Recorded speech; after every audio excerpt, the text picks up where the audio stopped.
కాబట్టే, ప్రజలు వీళ్ళని తిరస్కరించారు కాబట్టే ఈ రెండు పార్టీలు మళ్ళీ తెలంగాణ సెంటిమెంట్ని రెచ్చగొట్టే ప్రయత్నం చేస్తూ ఉన్నారు.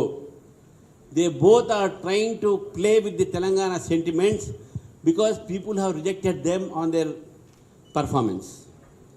వారిద్దరి ఒక పనితీరుని ఈరోజు తెలంగాణ ప్రజలు వారు రిజెక్ట్ చేశారు కాబట్టి బీజేపీని మళ్ళీ గెలిపిస్తారు అనేటువంటి ఒక వాతావరణం ఉంది కాబట్టి తెలంగాణ సెంటిమెంట్ మళ్ళీ తీసుకువచ్చి they are trying to take advantage of a non issue. ఏదైతే ఏ అంశమే కాదు, రాజకీయ అంశమే కాదు, తెలంగాణ ప్రజలకు సంబంధం లేని అంశం ఉంది ముందుకు తీసుకువచ్చి మళ్ళీ తెలంగాణ ఒక సెంటిమెంట్, తెలంగాణ భావాన్ని రెచ్చగొట్టే ప్రయత్నం ఈ రెండు పార్టీలు చేస్తూ ఉన్నాయి. నేను ఒకటే మాట దాని మీద ఎక్కువగా చెప్పాను. కానీ పవన్ కళ్యాణ్ గారి యొక్క విషయంలో నేనేమంటున్నాను, ఆయన పర్మిషన్ అడిగారు, ఇస్తే అయిపోతుండే కదా, ఏం అభ్యంతరం ఉంటుండే, ఆయన ఎక్కడో మీటింగ్ పెట్టుకుంటుండే. To have meeting is every much right. దాన్ని ఎందుకు ఇవ్వలేదు అనేది డెఫినెట్గా they have right to answer question them. And వాళ్ళు అడిగారు, ఇవ్వలేదు పర్మిషన్. కానీ దాన్ని ఇష్యూ తీసుకొచ్చి అదేదో బీజేపీ మీద రుద్దడానికి నరేంద్ర మోదీ గారు చంద్రబాబు నాయుడు ఇంటికి, పవన్ కళ్యాణ్ గారి ఇంటికి పోతేనే మీ గుండెలో ఇన్ని రేలుబడబడుతున్నాయి, భయపడుతున్నారు, తెలంగాణ సెంటిమెంట్ రెచ్చగొట్టే ప్రయత్నం చేస్తున్నారు. నేను బీఆర్ఎస్ పార్టీని ఒకటే మాట్లాడుతున్నాను, ఏ ఎంఐఎం అయితే తెలంగాణని తిట్టింది, తెలంగాణ ఉద్యమంలో పార్టిసిపేట్ చేయలే, మీరు గెలిచిన తర్వాత ఫస్ట్ మీరు గలా మిలాయించింది ఎంఐఎంతోని. మరి తెలంగాణకు వ్యతిరేకంగా మీరు పనిచేసిన శక్తులకు మీరు చేశారా? తెలంగాణకు వ్యతిరేకిస్తున్నటువంటి ఎమ్మెల్యేలని, నాయకుల్ని, వాళ్ళు మేము తిట్టిన వాళ్ళని, కొట్టిన వాళ్ళని, ఉరికించిన వాళ్ళని మీ పార్టీలో చేర్పించుకొని మంత్రి పదవులు వేయలేదా? అంటే తెలంగాణ కోసం మీరు పెద్ద చేసినట్ట? అధికారం రాగానే మీ ఇష్టపడి చేస్తారా మీరు?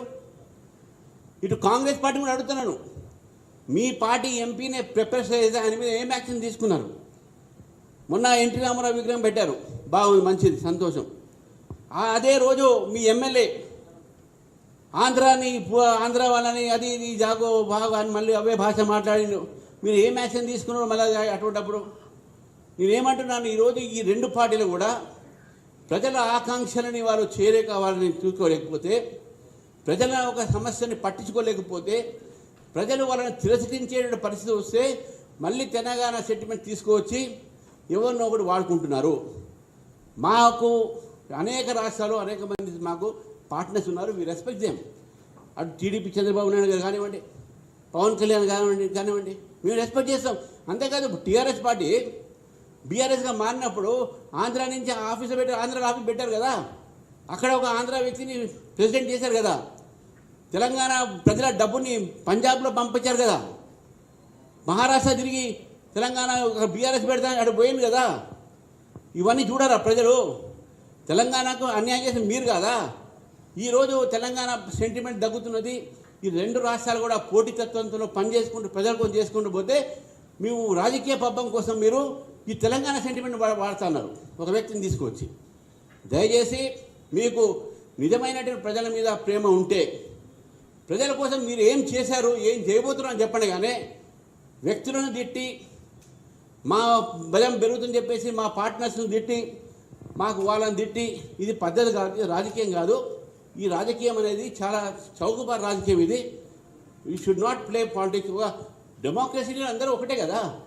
మీరు మహారాష్ట్ర పోతారు, మీరు ఆంధ్రాలో పార్టీ పెడతారు, మీరు అక్కడ పెడతారు. యూ షుడ్ అలౌ అదర్ సంస్థలు డూ ది సేమ్ థింగ్. ఏమైంది దాంట్లో? Why are so much jerky about it? ఒక మంత్రి ఏదో అంటాడు, ఏదో జాగిర్ అంటాడు, ఈ జాగిర్ అంటాడు, జాగిర్ బీగిర్ పెట్టాడు. అసలు ఫస్ట్ చెప్పింది మాట ఏంది బీఆర్ఎస్ వాళ్ళు? కాబట్టి అప్పుడు టీఆర్ఎస్ ఉన్నప్పుడు 1,00,000 నాగులు పెట్టి ఒక ఫిల్మ్ సిటీ కూలగొడతామని చెప్పారు. అదే వాళ్ళని అది వ్యతిరేకించిన ఎమ్మెల్యేలని తీసుకొచ్చి మంత్రి పదవి చేశారు. మీరు తెలంగాణ ప్రజలకు చెప్పాల్సిన అవసరం ఉన్నది. తెలంగాణ వ్యతిరేకుల్ని మీ పార్టీని మీరు ఎట్ట చేసుకున్నారు? తెలంగాణ వ్యతిరేకమైన సిపిఎంతో మీరు ఎట్ట పొత్తు పెట్టుకున్నారు? తెలంగాణ వ్యతిరేకమైన మజ్లిస్ పార్టీ ఎట్ట పొత్తు పెట్టుకున్నారు? Why did join hands with them? Telangana వ్యతిరేకస్తులతో మీరు చేయగలిపిన తర్వాత మీరు తెలంగాణకు వ్యతిరేకంగా పనిచేశారు. పవన్ కళ్యాణ్ గారు తెలంగాణకు ఇప్పుడు వ్యతిరేకంగా మాట్లాడలేదు. తెలంగాణ మీటింగ్ పెట్టుకుని మీరు రియాక్ట్ చేస్తారు అనవసరంగా. మేము కాలే రియాక్టివ్, మీరైతున్నారు reactive. You are reactionary. Sir, Surekha's question was they are part of the NDA alliance there. Will that alliance continue in Telangana? So the political situation in Andhra, in Telangana, or for that matter any state, the political situations are very different. So as per the political situation in Telangana, Telangana will go ahead with their political plan. With regard to the alliances and all, because ours is a national party, the national party will decide with whom we have to go with alliance and all, whether to go with alliance or not, అనేది వాళ్ళు decide చేస్తారు. మేము కాదు, మా జాతీయ party కాబట్టి మేము జాతీయ నాయకులు డిసైడ్ చేస్తారు. And to play the devil's advocate, all said and done, Telangana has better indicators than Andhra Pradesh on many fronts. Do we need I'm not saying it is illegal, it's constitutional for any party or any person to come and contest, but మనకి అక్కడ నుంచి ఇక్కడ వచ్చి contest చేసేది అవసరం అనుకుంటారు Janasena party. అంటే constitution అధికారం అందరికీ ఇస్తోంది, కానీ ఇక్కడున్న పర్ఫార్మెన్స్ బాగానే ఉంది కదా. ఆంధ్రప్రదేశ్ పర్ఫార్మెన్స్ కన్నా ఇక్కడున్న పర్ఫార్మెన్స్ ఇండికేటర్స్ బెటర్ ఉన్నాయి కదా. We don't know who is going to contest. We don't know ఎవరు చెప్పారు కాంటెస్ట్ చేస్తామని, ఎవరు చేస్తారో చేసిన 29 కదా, 28 కదా, 3 సంవత్సరాల ముందు జరిగేవి ఇప్పుడేదో మనం మాట్లాడాలి.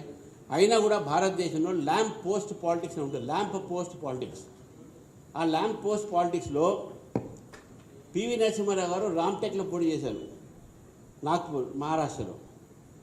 శరద్ యాదవ్ గారు మధ్యప్రదేశ్ అయినా ఈరోజు పోయి ఆయన బీహార్లో పోటీ చేశారు, అక్కడ పార్టీ లీడర్ అయ్యాడు. George Fernandes is a man from Karnataka, he contested from Bihar, he became a Bihar leader. India is one. Every Indian has a right to contest anywhere in the country. దాని మీద ఎవరు కూడా క్వశ్చన్ చేయడానికి వీల్లేదు. ఆయన వచ్చి చేస్తే మీకు ఏదైనా భయం ఉన్నది, లేకుంటే ఇంకే పార్టీ వేరే పార్టీకి అడ్వాంటేజ్ వస్తుంది, మీకు అటువంటి అనుమానాలు ఉంటే ఆ తర్వాత చేసినప్పుడు చేస్తాం, కానీ చెయ్యొద్దు, ఎందుకు చేయాలి, చేయరాదా, people will decide, their own party will decide. Why should we comment on it? Ratna. Ramchandra, I have a lengthy question. You talked about development in the nation. All lengthy question will have a short answer. All right, never mind. You said you talked about development. BJP is for development. First of all, what you also excluded confidence that you will form the next government. Revanth Reddy says he will form the next government under him, and that the real architect of Telangana is Sonia Gandhi and Manmohan Singh. When you're talking about development, the Cockroach Party has been formed because there was disillusionment among the Gen Z. What is your take on that? And when you're talking about SIR, Prashant Bhushan had said that the Supreme Court verdict upholding SIR is a slur on democracy. It's a blot on democracy. And it is equivalent to that ADH in Jabalpur during emergency. Let him respond to those two. One minute. We'll Let not me forget just the complete. points. He will not. Another question is, you talked about informing the next government in Telangana, but where is the grassroots level leadership that BJP should be making it strong? So these are my questions in Telangana. You are already strong. We have 8 MLAs, 8 MPs, so there is no question of stronger